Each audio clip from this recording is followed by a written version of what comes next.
Sir, एकूणच वार्षिक आकडेवारी आपण सांगितली, कशी कामगिरी आहे आणि कुठे आपण कमी पडतो? जर आपल्या गुन्हे आढाव्याच्या बाबतीत बोलायचं झालं तर संपूर्ण वर्षभरात आपल्याकडे सगळ्यात एक चांगली बाब म्हणजे आपल्याकडे जेवढे मर्डर दाखल झाले सगळेचे सगळे डिटेक्टेड आहेत, त्याच्यामध्ये आरोपी अटक आहेत. म्हणजे 95% आरोपी अटक आहेत. एक 4-5% जे रिसेंट गुन्हे आहेत त्याच्यामध्ये आरोपीचं अटक करणे बाकी आहे. दुसरं म्हणजे 307च्या गुन्ह्यामध्ये जरी वाढ दिसत असली तरी आपण त्याला खूप स्ट्रीमलाईन केलेला आहे. ज्या ठिकाणी मारण्यामध्ये त्याचा इंटेन्शन जो आहे तो जीव मारण्याचा आहे त्या ठिकाणी आपण गुन्हे दाखल करतो. त्याच्यामुळे आपल्याकडे अटेम्प्टेड मर्डरमध्ये वाढ दिसते आहे, परंतु डिटेक्शन पर्सेंटेज त्याच्यातही 100% आहे आणि ते चांगलं आहे. प्रॉपर्टी क्राईमच्या बाबतीत बोलायचं झालं तर यावर्षी आपल्याकडे घरफोडीचे आणि चोरीचे जे गुन्हे घडलेले आहेत त्याच्यामध्ये आपल्याकडे यावर्षीचं डिटेक्शन अनफॉर्च्युनेटली थोडं कमी झालेलं आहे आणि रिकव्हरी पर्सेंटेज देखील कमी आहे. आता त्याच्या बाबतीत आपण वर्कआउट करत आहोत. काही पर्टिक्युलर पोलीस स्टेशन मागे पडलेले आहेत, त्या पोलीस स्टेशनवर थोडं जास्त फोकस करण्याचं काम आपलं सुरू आहे. महिलांच्या तक्रारी बाबतीत बोलायचं झालं तर महिलांचे तक्रार देण्याचं जे प्रमाण आहे ते निश्चितपणे वाढलेलं आहे. आधी माझं असं मत आहे की यापूर्वी एवढ्या मोठ्या प्रमाणावर तक्रारी सुद्धा समोर येत नव्हत्या, त्यामुळे गुन्हे वाढलेले आहे असं म्हणणं योग्य होणार नाही. मी म्हणेल की रिपोर्टिंगचं प्रमाण जे आहे ते वाढलेलं आहे. त्याच्यामध्ये देखील आपण चांगल्या प्रकारे गुन्हे दाखल करून अटक जे आहे ती पर्सेंटेज खूप चांगला आहे त्याच्यामध्ये देखील. दुसरं सायबर क्राईमच्या बाबतीत बोलायचं झालं तर एक जमेची बाजू अशी आहे की चालू वर्षी आपल्याकडे साधारणतः 250 गुन्हे रिपोर्ट झालेले होते.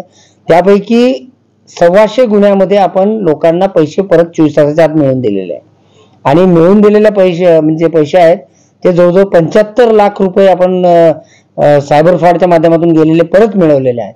तर ही एक जमेची बाजू आहे आणि हे फक्त तेव्हाच शक्य होतं जेव्हा आपण विदिन 24 आवर्स रिपोर्ट करतो आणि विदिन 24 आवर्स त्याच्यामध्ये ऍक्शन घेतो. तर ते आपण यावेळेला आपल्या सायबर पोलीस स्टेशनने चांगली कामगिरी केलेली आहे. सर, नवीन वर्षाचं काय चॅलेंज तुम्हाला वाटते? नवीन वर्षामध्ये सगळ्यात पहिलं चॅलेंज माझ्यासमोर येणार आहे तो म्हणजे इलेक्शन फेस करायचा आहे. इलेक्शन म्हटलं की कायदा सुव्यवस्थेची परिस्थिती आली, इलेक्शन म्हटलं की मॅनपॉवर आणि बाकी रिसोर्सेसवरचा ताण आला. हे सगळं ताण असताना क्राईमचं देखील सांभाळायचं आणि इलेक्शन बद्दलचं काम देखील तितक्याच चांगल्या प्रकारे आपल्याला करायचं हा सगळ्यात मोठा चॅलेंज आता समोर दिसत आहे मला. मागच्या 3 वर्षात जर चोरीचं प्रमाण उघडकीस येण्याचं प्रमाण पाहिलं तर ते समाधानकारक वाटत नाही आकडेवारीवरून. तर यावर्षी सुधारण्यासाठी अजून आपल्याला प्रयत्न करावा. याच्यामध्ये आता आपण CMIS सिस्टम एक नवीन जी टाकलेली आहे त्याच्यामुळे गुन्हेगारांचे जे चेकिंगचं आहे ते आता निश्चितपणे इम्प्रूव्ह होईल आणि म्हणूनच आपण त्याच्यामध्ये CMIS सिस्टम टाकलेली आहे. CMIS सिस्टीम मध्ये आपल्या रेकॉर्डवरचे जे गुन्हेगार आहेत ते आपल्या रेकॉर्ड आहे त्याचंच डिजिटायझेशन करून ते प्रत्येक अंमलदाराला आपण अवेलेबल करून देतो. नाईट रोडमध्ये फिरताना असेल किंवा डे पॅट्रोलिंग दरम्यान असेल तर ते वॉन्टेड ॲब्स्कॉन्डर क्रिमिनल असतील, रेकॉर्डवरचे नॉन क्रिमिनल असतील त्यांना ते जास्तीत जास्त चेक करू शकतील आणि त्यांचे घराचे पत्ते वगैरे जे आहे ते गुगल मॅपच्या माध्यमातून त्यांना मिळतील. त्यामुळे ते इज ऑफ वर्किंग जो आहे तो आणि निश्चितपणे त्याच्यामुळे आपली एफिशियन्सी वाढण्यात परिणाम होईल आणि त्याचा परिणाम म्हणून मला खात्री आहे की येत्या वर्षभरात आता पुढच्या वर्षी जे आहे प्रॉपर्टी क्राईम मध्ये चांगल्या प्रकारे घट व्हायला आपण अपेक्षा करू शकतो. सर, फेस डिटेक्शन आपण म्हणलं की फेस डिटेक्शनद्वारे आपण तपास जो आहे तो करणार कशा पद्धतीने असणार आहे? फेस डिटेक्शनचे कॅमेराज जे आहे ते आपण एक 28 कॅमेरे स्मार्ट सिटीच्या माध्यमातून आता इन्स्टॉल केलेले आहेत. त्याचं काम पूर्ण झालेलं आहे. आता बेसिक त्याची रिक्वायरमेंट असते की ज्यावेळेला गुन्हेगार लोकांचे फोटो त्या डेटाबेसमध्ये असतील तर तो कॅमेरा आयडेंटिफाय करेल. तर आतापर्यंत आपलं 40% गुन्हेगारांचे फोटो जे आहे ते त्या सर्व्हरवर टाकण्याचं काम झालेलं आहे. हे काम 70% झाल्याबरोबर आपण तो गो लाईव्ह करून टाकू आणि त्याच्यामुळे जर एखाद्या वस्तीमध्ये एखादा कोणी गुन्हेगार किंवा गुन्हेगारी बॅकग्राऊंडचा कोणी व्यक्ती फिरत असेल तर त्याचं नोटिफिकेशन आपल्या स्मार्ट सिटी कंट्रोलमध्ये मिळेल आपल्याला आणि त्याचा परिणाम असा होईल की आपल्याला गुन्हेगारांवर जो वचक आहे तो निर्माण करण्यासाठी एक चांगला प्लॅटफॉर्म आपल्याला मिळेल.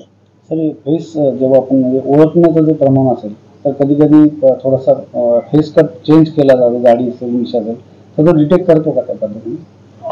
आपण जो सॉफ्टवेअर या ठिकाणी लोड केलेला आहे त्या सॉफ्टवेअरचं डिटेक्शनचं पर्सेंटेज साधारणतः 70 ते 80% आहे आणि नेहमी असंच असतं की तो एक प्रॉबॅबिलिटी देतो की हा जो आहे माणूस हा प्रॉबॅबली हा असू शकतो. मग त्याला फिजिकल शेवटी व्हेरीफाय करावं लागतं. थँक्यू.